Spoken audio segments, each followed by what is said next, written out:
Our 10th visit brings us to one of the strangest of the 17 principles of success, because it is the principle which makes it possible for you to convert into an asset every adversity, every disappointment, every defeat, and every failure you meet with from now on the remainder of your life.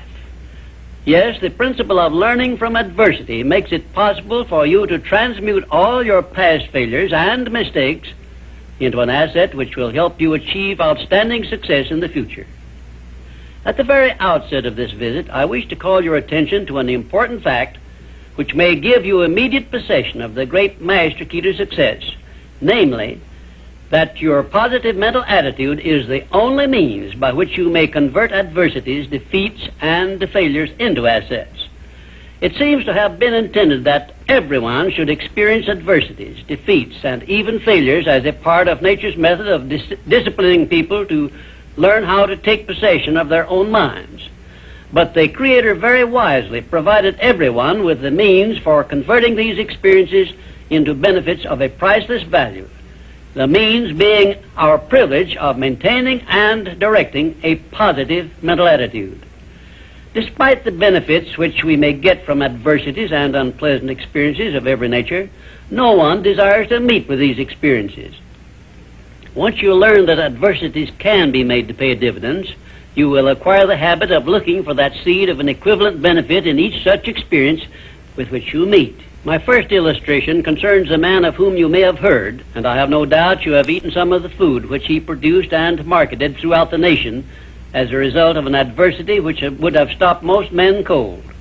The man was Milo C. Jones, who owned a small farm near Fort Atkinson, Wisconsin, on which he made only a fair living until he was stricken down with double paralysis, which deprived him of every portion of his body except his brain.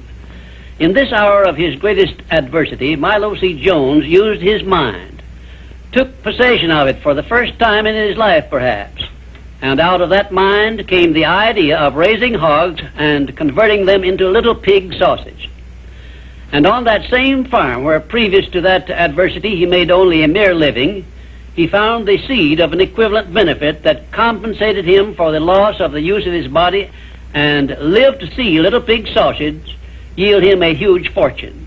Isn't it strange that so often people have to be cut down by failure and defeat before they learn that they have minds capable of mastering all of their problems? My next illustration is based on an adversity of a man whom we all know because he was President of the United States, and his name was Franklin D. Roosevelt, who was stricken in the prime of his life with polio, which destroyed the use of his legs.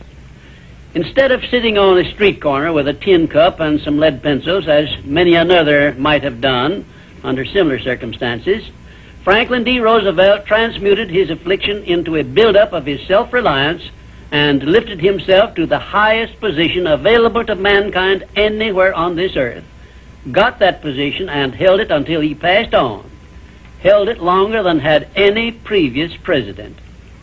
Verily, I tell you with all the enthusiasm at my command, that you may find in your adversities the necessary challenge to inspire you on to success, such as you never would have known without these experiences.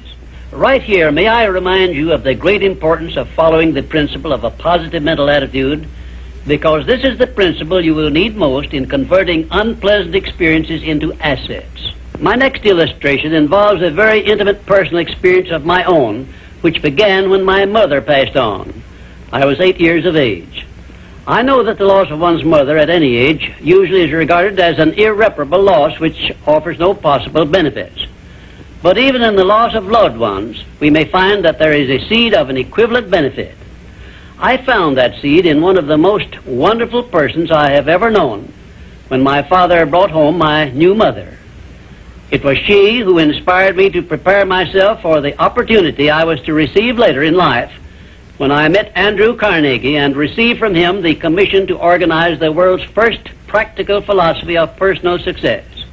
Had it not been for the loss of my mother, I would not now be having this visit with you, and my books would not now be serving to help millions of people throughout the world to find their places in life. Nothing is ever so bad or so unpleasant that it may not yield some benefit if we keep a positive mental attitude toward the experience and make it a habit to look for that seed of an equivalent benefit.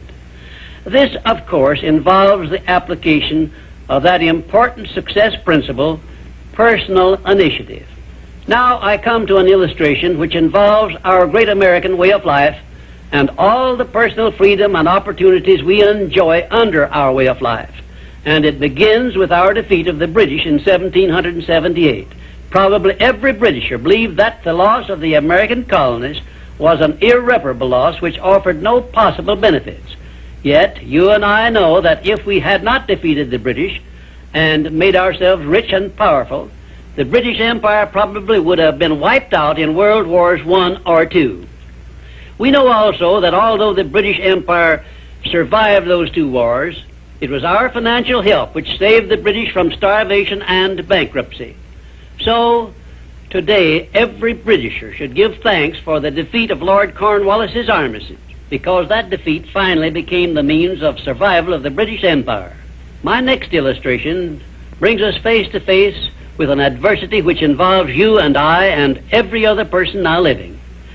I have reference to the trend in this and all other countries to rob individuals of their rights of personal freedom, a trend which is in direct violation of the obvious purpose of the Creator to give every individual the privilege of freedom of thought and action. There is something definite you and I can do about this common trend to rob us of our rights of personal freedom. We cannot turn it back entirely by our individual efforts, but we can and we should do something about it where it affects us individually and where we know what we can do and how we can do it. Of course you will ask, what can I do to influence a world trend? And I shall answer by saying there is something definite that you can do. You can refuse to accept this common trend and take full possession of your own mind, thus fulfilling your personal responsibility to your Creator. Remember those two sealed envelopes I mentioned in a previous visit. One of them is labeled riches you may enjoy by taking possession of your own mind. Very well, you have a responsibility to yourself, your loved ones, your Creator, to take possession of your own mind and to direct it to ends of your own choice. This responsibility is yours and no one else can rob you of it or fulfill it for you. You also have a responsibility to your country, which has given you our great American way of life. Our great system of free enterprise, which is so designed as to provide one with every possible motive for taking possession of his own mind and writing his own ticket in life. It is definitely a part of the overall plan of the universe to give man the benefit only of those blessings he recognizes, embraces, and uses constructively. Tie your arm to your side and take it out of use, and nature rebels immediately by causing the arm to atrophy, wither, and become useless. Neglect to keep in contact with your friends and cultivate them, and you lose them. Show indifference to the patrons from whom you earn your living, or the employer who pays your wages, and very soon you find yourself without a market for your services. It is an inevitable law of nature that you lose that which you do not use. And of course this applies to the use of your own mind the same as to everything else. And we who so often boast that we are citizens of the richest, the greatest, and the most powerful nation civilization has yet produced will do well to remember this law through which we lose that which we do not properly use. In this visit, I have brought you what may be a surprise or even a shock by introducing this great principle of profiting by adversity. If you are ready for this principle, you will embrace it at once, and never again, as long as you live, will you brood over unpleasant experiences without knowing full well that your efforts could be better employed by searching for that seed of an equivalent benefit which is available in those experiences. Now, before I conclude this visit, I shall give you this assignment which, if you carry it out sincerely, may well bring you a new birth of opportunity such as you never dreamed of experiencing.